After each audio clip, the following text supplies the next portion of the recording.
Hello, English learners. Welcome back to English Pod. My name is Marco. And my name is Catherine. And today we've got a very, very useful lesson for all of you out there. That's right. We're bringing you part 2 of the What If series, which is a small series. Small, and it is kind of grammar focused, but it's very, very important because you often want to talk about things that don't happen. We're calling these hypotheticals or conditional statements. Right. So there are many different types of hypotheticals or conditional statements. So today we're going to be looking at the third conditional, which is probably the hardest one because it uses a little bit of a complex grammar structure. It's complex, and we're actually talking about things that did not happen and that will not happen, right? It's impossible to change. It's impossible to change these because there are things that would have happened in the past but didn't. Wow, that sounds confusing. Why don't we listen to the dialogue for the first time, and then we'll be back to look at some phrases first.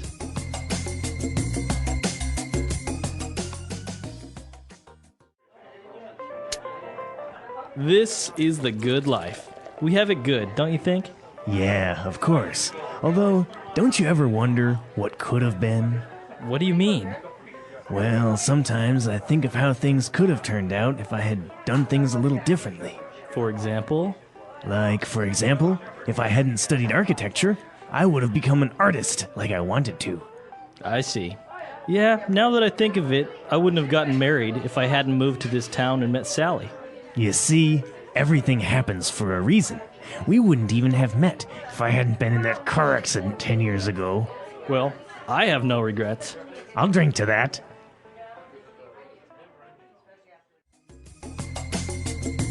All right, so two guys, talking about life. I imagine these guys as being, middle age or a little bit older, sitting on a porch, drinking a beer, talking about what could have been. Yeah, exactly. They're kind of thinking about the past and the decisions they have made. Yeah, exactly. All right, so before we start in the grammar, why don't we take a look at a couple of different phrases on Fluency Builder? Fluency Builder.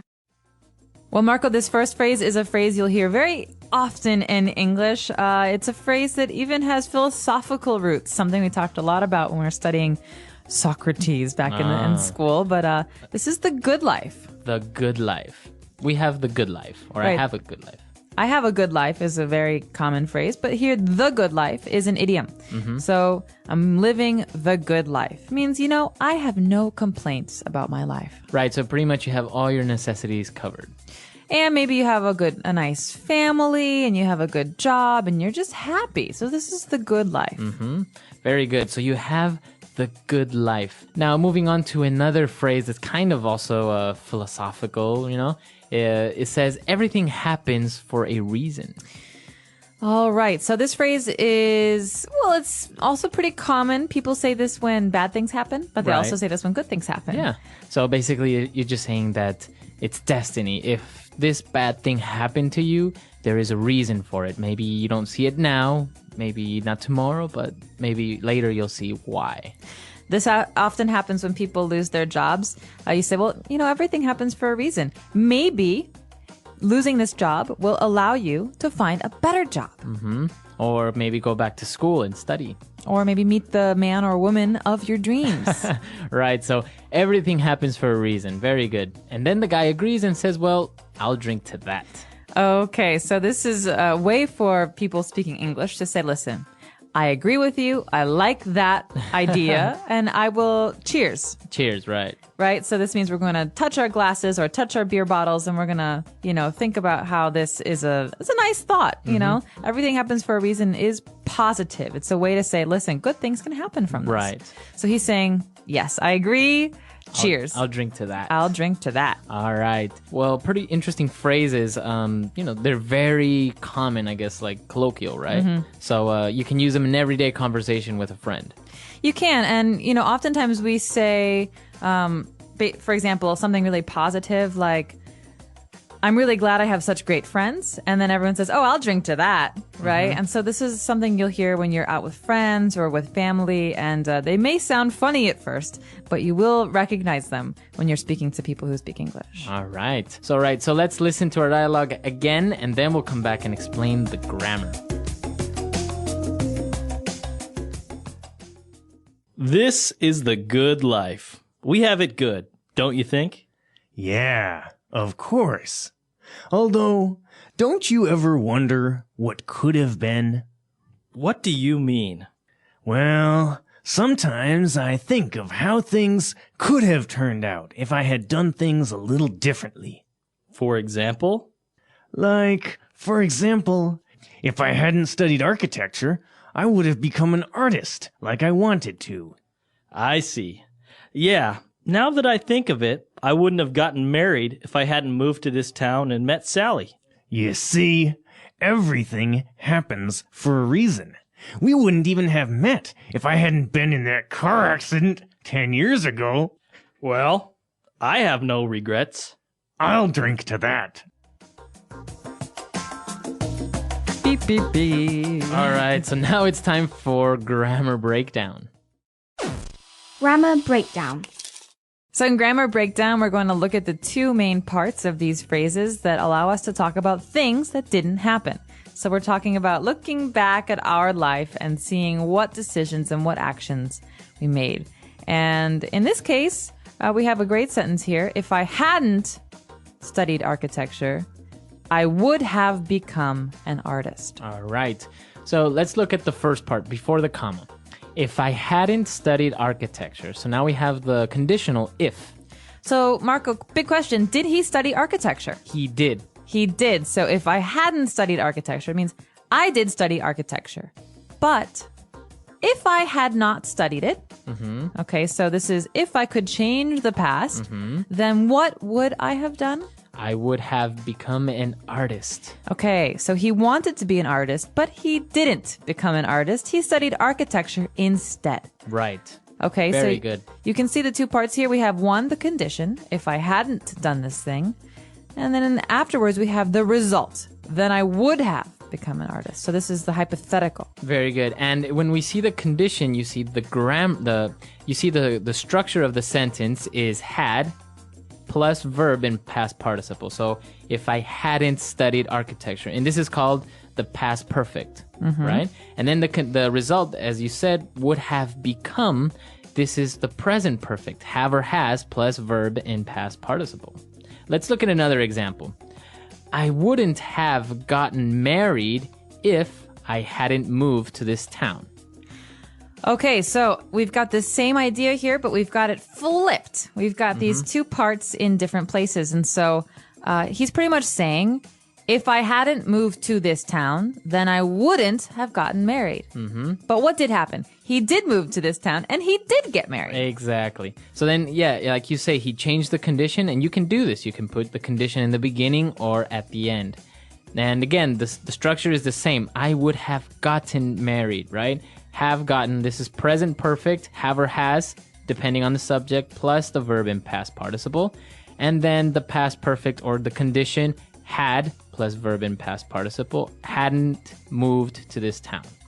All right? That's a lot of grammar. It's a lot of grammar, but it's very easy once you just start using it. Don't think too much about, okay, what do I do here? Just, if you get the rhythm and you start using it in the same way, then it kind of comes out naturally. And if you make a little mistake, there's not a big deal because even we do it, Exactly. Well, let's try a couple of examples off the top of our heads. First of all, if I hadn't moved to China, I wouldn't have learned Chinese. Very good. So you did move to China and you did learn Chinese. Exactly. So right. Your turn.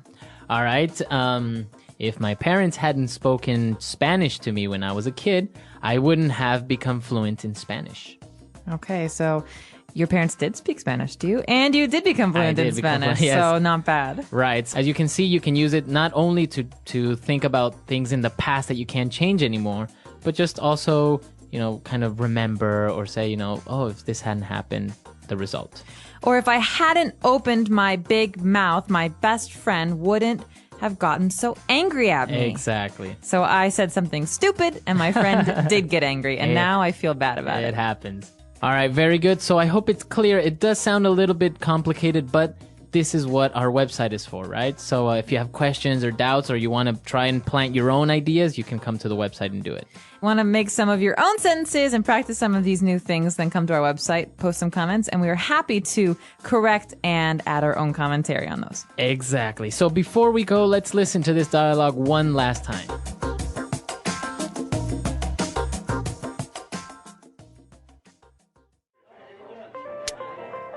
This is the good life. We have it good, don't you think? Yeah, of course. Although, don't you ever wonder what could have been? What do you mean? Well, sometimes I think of how things could have turned out if I had done things a little differently. For example?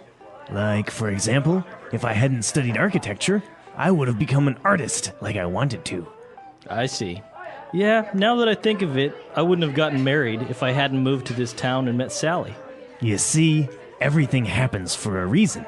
We wouldn't even have met if I hadn't been in that car accident 10 years ago.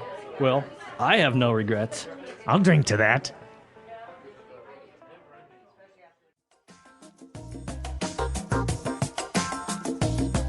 All right, we're back. So, Catherine, any other regrets maybe in your life apart from opening your mouth? Any other regrets? If my parents had spoken Spanish to me as a kid, I would have learned. But instead, I just learned English, and that's all. Well, your mom is half Swedish, right? Half Swedish, half Czech. So, and she never spoke any of these languages to you? She didn't speak Swedish or Czech. Her parents spoke English as their common language. Oh, really? But she grew up speaking Italian and German. But she didn't speak to me in those languages. And then as an adult, she forgot some of them. And so, because my dad, well, they're both Americans now, but my dad's American. They just spoke English to me. Wow. But now you speak Italian, so do you ever try and talk to your mom in Italian? Sometimes. My grandmother's Italian is much better, so my grandmother's completely fluent, so I speak to her in Italian. Oh, wow. And German as well. She's fluent in German too, and I studied German at school. So see, this is the interesting thing now. So many people are speaking so many languages, and before, if you spoke another foreign language, it was a big deal. Oh, yeah. But now it's like a requirement. You have to at least dominate your own native language and a foreign language, right? So if your native language is English, you at least have to speak Spanish or Chinese or some other language. Definitely true. And I think there are a lot of people, a lot of our users that speak maybe 2 or 3 languages, and English is just one more. So, more power to them. This is a really great skill to have, and I think it's really important to keep on going with it, even though it's frustrating sometimes. Right. And actually, once you've once you mastered 2 or 3 different languages, then the 4th and 5th just becomes easier. Actually, it's true. It sounds funny when you hear it because you're like, how could it be easier to learn more? But your brain starts to understand patterns better. Yeah. Right? And so it just becomes more natural It for just you. picks up patterns from the 2 or 3 other different languages that you dominate. So it's strange how the You brain make works. connections. Yeah.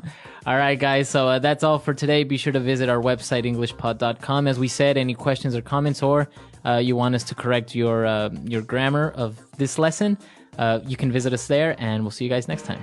All right. Bye, everyone. Bye.